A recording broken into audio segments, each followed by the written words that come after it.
மனிதன் பூனை நட்பு 4000 ஆண்டுகால பந்தம் மட்டுமே வரலாற்றை மாற்றிய புதிய டிஎன்ஏ ஆய்வு. பூனைகள் மனிதர்களுடன் பழகத் தொடங்கியது 10,000 ஆண்டுகளுக்கு முன்பு அல்ல, வெறும் 3500 முதல் 4000 ஆண்டுகளுக்கு முன்புதான் என புதிய ஆய்வு கூறுகிறது. ரோமானியர்கள் மற்றும் வர்த்தக பாதைகள் மூலம் உலகம் முழுவதும் பரவின. இணையதளம் முதல் இன்ஸ்டாகிராம் ரீல்ஸ் வரை இன்று எங்கு திரும்பினாலும் பூனைகளின் ராஜ்யம்தான்.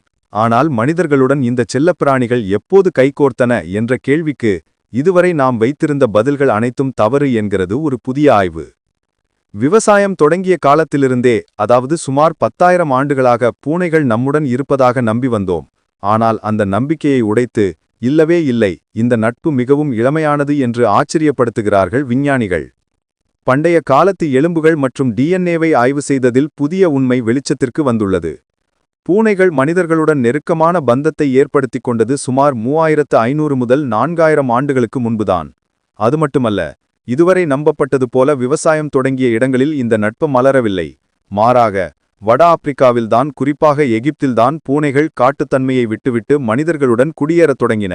எகிப்தியர்கள் பூனைகளை ஓவியங்களில் வரைந்து போற்றியதும் அவற்றை மம்மிகளாக பாதுகாத்ததும் இந்த உண்மையை உறுதி செய்கின்றன. ஆக்ஸ்போர்ட் பல்கலைக்கழக பேராசிரியர் கிரிகர் லார்சன் இதை மிக அழகாக விவரிக்கிறார். இன்று டிவியில் பூனைகளை பார்க்கிறோம், இணையத்தில் அவை ஆதிக்கம் செலுத்துகின்றன. ஆனால் நாம் நினைப்பது போல 10,000 ஆண்டுகளாக அவை நம்முடன் இல்லை. வெறும் 4000 ஆண்டுகளுக்கு முன்புதான் நம் உறவே ஆரம்பித்தது.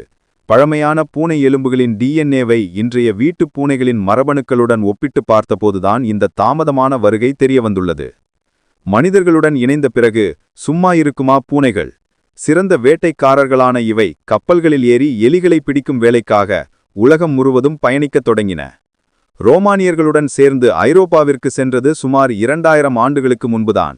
பின்னர் பட்டுப்பாதை வழியாக ஆசியாவிற்குள் நுழைந்தன. இன்று அண்டார்டிகாவை தவிர உலகின் அனைத்து மூலைகளிலும் இவை பரவிவிட்டன. இந்த கதை இப்படி இருக்க, சீனாவில் 3500 ஆண்டுகளுக்கு முன்பே வேறொரு சம்பவம் நடந்துள்ளது. அங்குள்ள மக்கள் சிறுத்தை பூனை எனும் வகையுடன் ஒரு விசித்திரமான நட்பில் இருந்துள்ளனர். மனிதர்கள் எலிகளை கட்டுப்படுத்த இவை உதவுகின்றன என்று அனுமதித்தனர். பூனைகளும் மனித குடியிருப்புகளால் பயனடைந்தன. ஆனால் இவை முழுமையாக வீட்டு பிராணிகளாக மாறவில்லை என்கிறார் பீக்கிங் பல்கலைக்கழகத்தைச் சேர்ந்த பேராசிரியர் ஷூஜின் லூ. ஆசியாவில் இன்றும் இவை சுதந்திரமாகச் சுற்றித் திரிகின்றன.